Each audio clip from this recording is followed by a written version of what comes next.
Reflecting back to the beginning of the CAP project, how did you feel about reconciliation? Through the referendum, I just felt confused and woefully uneducated.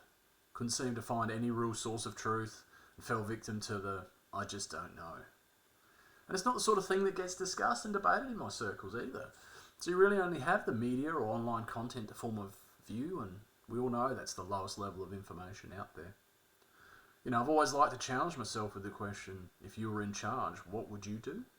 Reconciliation has always been in that uncomfortable I don't know basket for me.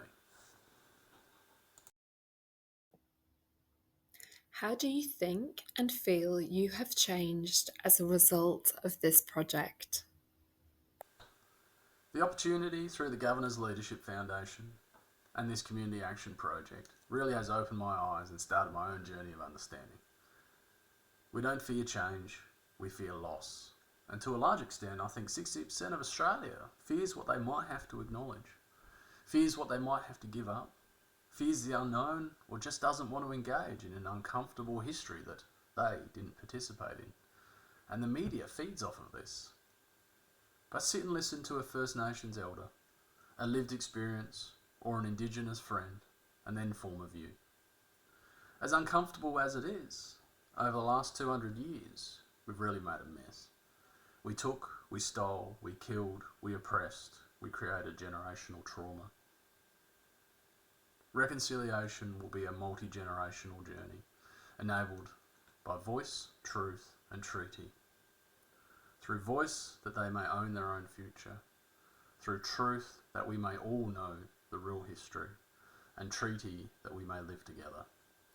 And at the end of the day, unless we reconcile with our First Nations, there's no moving forward for Australia. Can you share some examples of how the RecSA project has created ripples of change in your community?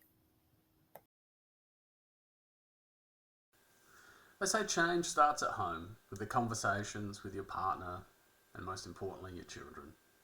One example, my eldest was reflecting on her teacher who was struggling with some of the Aboriginal studies content.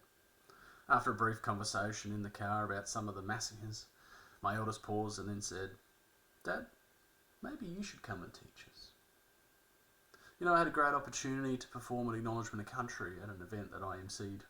I took the opportunity to explain what Nina Mani means and Mani Ai. And in the context of reconciliation, I spoke of the Ghana land as being the land of the red kangaroo, and that the red kangaroo only moves forward. Most of all has been the change in my own mindset and understanding.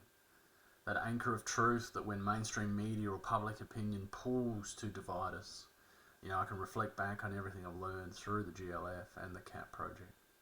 And I can rebalance to the hope that we may all walk together towards a better future.